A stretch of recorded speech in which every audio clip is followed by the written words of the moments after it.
সুন্দরী কোনো মেয়ে দেখে কনফিউজ হয়ে যাও যে এই মেয়েটাকে বিয়ে করব নাকি আগের বই থাকবে, তখন কি করবা?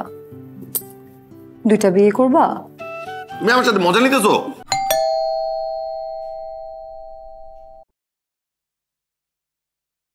কি রে, এতক্ষণ লাগলো কেন? কোথায় ছিলি?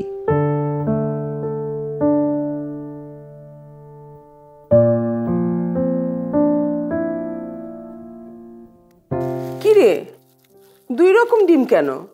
এটা হয়েছে কি যে এই নতুন সাদা ডিমটা এটা নতুন এসেছে, এটা নাকি অনেক প্রোটিন, এর জন্য দোকানদার বললো ভালো দেখে নিয়ে আসলাম। আর হুট করে তো নতুন কিছু শুরু করা যায় না, কিডনিতে লিভারে প্রেশার পড়তে পারে, এর জন্য একটা নতুন ডিম খাবে আর একটা পুরনো ডিম খাবে, ব্যালেন্স হয়ে যাবে। মা ও দোকানে কি কনফিউজ হয়ে গিয়েছিল। এই ফিস ফিস করে কি বল?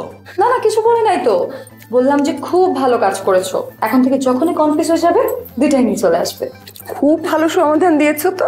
খুব সুন্দর সমাধান। আচ্ছা, অফিস থেকে আসার সময় আমার যদি ইচ্ছা করে আমি রিক্সা দিয়ে আসবো নাকি বাস দিয়ে আসবো, তাহলে আমি কোনটা দিয়ে আসবো? আমার যদি ইচ্ছা করে আমি পাঠাতে আসবো অথবা উবার আসবো, তাহলে কি চারটায় একসাথে আসবো আমি?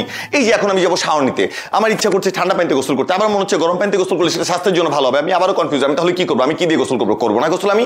দাঁড়াও, কোথায় যাচ্ছি? এখন আমি যদি লাঞ্চে আমার লাঞ্চ করতে ইচ্ছা করে তাহলে আমি কি ভারী লাঞ্চ করবো না কি হালকা লাঞ্চ করবো? কোনটা করবো বলো?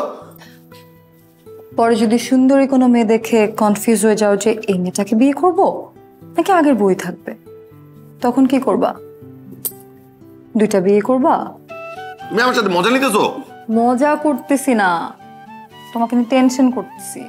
আমার তো টেনশন লাগে, এত কনফিউজড আমি। তাহলে চলো না প্লিজ, কালকে আমরা ডক্টরের কাছে যাই। ডক্টর না, কালকে না, কালকে তো অফিস, ছুটির দিন যাবো।